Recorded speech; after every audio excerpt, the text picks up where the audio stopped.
yang dibayarkan kan juga besar begitu. Terus ada juga nilai tambah.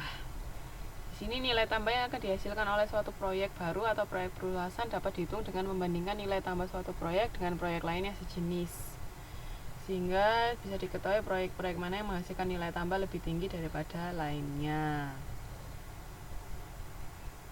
Misalnya kayak di situ di contoh sini di halaman 5.10 bisa dilihat dari proyek laporan laba rugi pada tahun normal perusahaan X bisa dihitung nilai tambah sebagai berikut. Misalnya penerimaan kan, terus dikurangi biaya pajak. Di situ kan ketemu 209.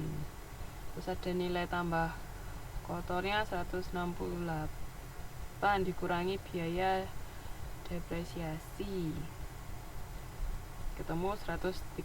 Maksudnya di sini tuh nilai tambah itu labanya berapa kayak gitu, semacam sama kayak laba. Nah, terus dilihat prosentasenya berapa. Ini dari 100% itu laba yang kan 100% itu dari penerimaan kita dikurangi biaya-biaya tadi, itu sisanya laba kita berapa. Nah, itu berapa persen dari total penerimaan yang kita dapat.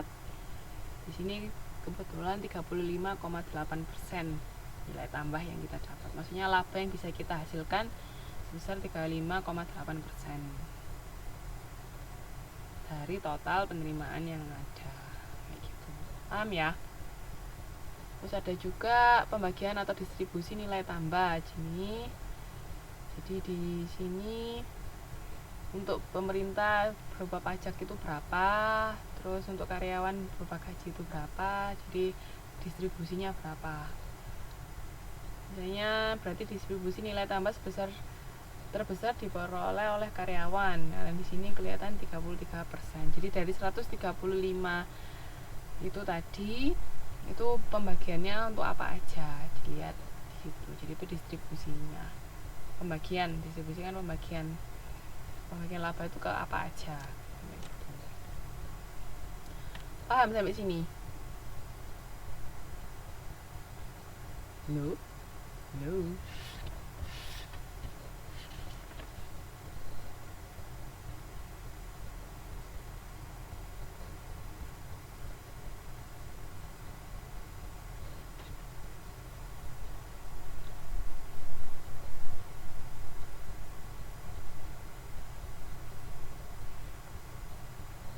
Yang lain?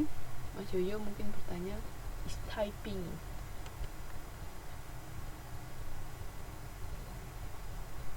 Gimana?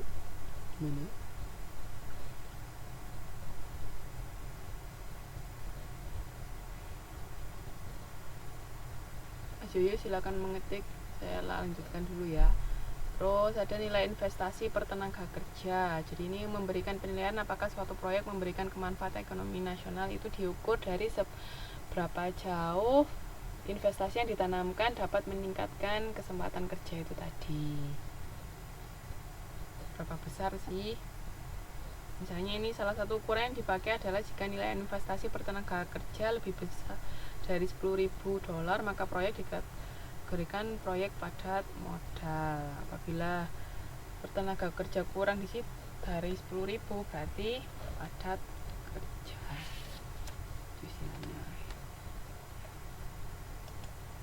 Terus habis itu profitabilitas ekonomi nasional itu bisa dilihat dari IRR sama ERR, kemarin sudah kita bahas.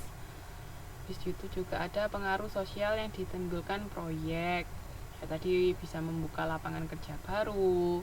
Terus ada pengalihan teknologi dan pengetahuan yang menyangkut jenis teknologi yang dipakai. Terus peningkatan mutu kehidupan dari hasil produksi. Misalnya kesempatan pendidikan, produktif, konsumtif, hiburan dan sebagainya. Kadang bikin kita jadi semakin konsumtif atau enggak, terus bisa bermanfaat atau bisa membuat masyarakat semakin produktif atau enggak. Nah, dilihat dari situ. Jadi mutu kehidupan, efek dari perusahaan kita itu nanti bisa menimbulkan kehidupan seperti apa gitu. Kalau misalnya perbaikan tingkat hidup masyarakat bisa jauh lebih baik, berarti proyek kita bagus, perusahaan kita bagus. Terus pengaruh pada masyarakat sekitar proyek, misalnya adanya perbaikan sistem saluran pembuangan, jalan raya, jembatan, dan telepon. Dulu itu pernah di Surabaya itu ada satu komplek ruko baru dibangun, kebetulan deket daerah rumah saya di Rungkut itu. Areanya cukup luas rukonya, cuman kayaknya kesalahan mereka waktu bangun ruko itu, mereka nggak memperhatikan saluran air di sekitar situ. Jadi begitu pembangunan itu selesai, dampaknya jalanan itu banjir. Terus orang, kebetulan kan di depannya ruko itu ada daerah pemukiman penduduk ya, itu banjir semua. Waktu itu orang-orang protes, nggak terima, sampai ada semacam demo itu sampai ruko-ruko itu jadi karena masyarakat di sekitar itu marah, mereka sampai mecahin kaca ruko gitu, kayak dilemparin batu. Nah, sejak itu sampai sekarang ruko itu dibandingkan ruko-ruko yang lain yang ada di Surabaya termasuk ruko yang sepi, padahal itu besar banget loh, itu luas, maksudnya area rukonya itu luas banget. Tapi ya karena ada kasus itu dulu, sampai sekarang nggak terlalu banyak.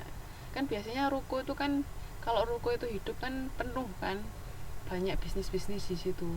Tapi di sini enggak, ya karena itu tadi, karena pada saat awal selesai bangun itu ada masalah banjir itu tadi, sampai akhirnya pihak yang membangun, developernya itu berusaha mengatasi masalah banjir itu, baru orang-orang bisa menerima. Tapi sebelum itu tadi, sampai yang ruko yang kebetulan posisinya di depannya, di sisi yang deket sama pemukiman masyarakat itu, yang kebanyakan hancur, kayak yang dilempari sama batu-batu, itu kasihan. Jadi makanya harus, ketika kita membangun itu harus lihat dampak apa yang akan timbul ketika kita bangun perusahaan kita. Jadi jangan sampai kayak gitu kan, emang rugi kan, kita misalnya sudah mengeluarkan banyak biaya untuk membangun ruko dengan harapan banyak orang yang akan membeli ruko tersebut terus hidup, tapi ternyata karena ada kasus itu jadinya sampai sekarang tidak terlalu aktif kalau dibandingkan ruko-ruko yang lain. Masih banyak yang kosong di situ, aman banget, padahal besar, lumayan besar areanya. Itu tuh harus dipikirkan ya Mbak, Mas, nanti kalau mau bikin.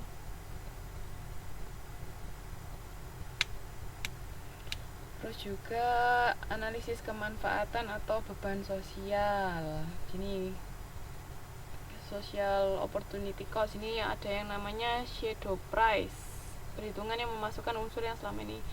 Shadow price itu disebut accounting price, jadi suatu penyesuaian dibuat oleh si penilai proyek terhadap harga-harga pasar, beberapa faktor produksi atau hasil produksi tertentu. Karena harga-harga pasar tersebut tidak mencerminkan atau mengukur biaya atau nilai sosial yang sebenarnya. Jadi kita lihat dari harga faktor produksi. Terus ini ada dua alasan mengapa harga-harga pasar dapat dianggap tidak mencerminkan nilai sosial yang sebenarnya. Karena harga pasar tidak mencerminkan nilai sebenarnya yang diperoleh masyarakat melalui produksi yang diciptakan suatu proyek.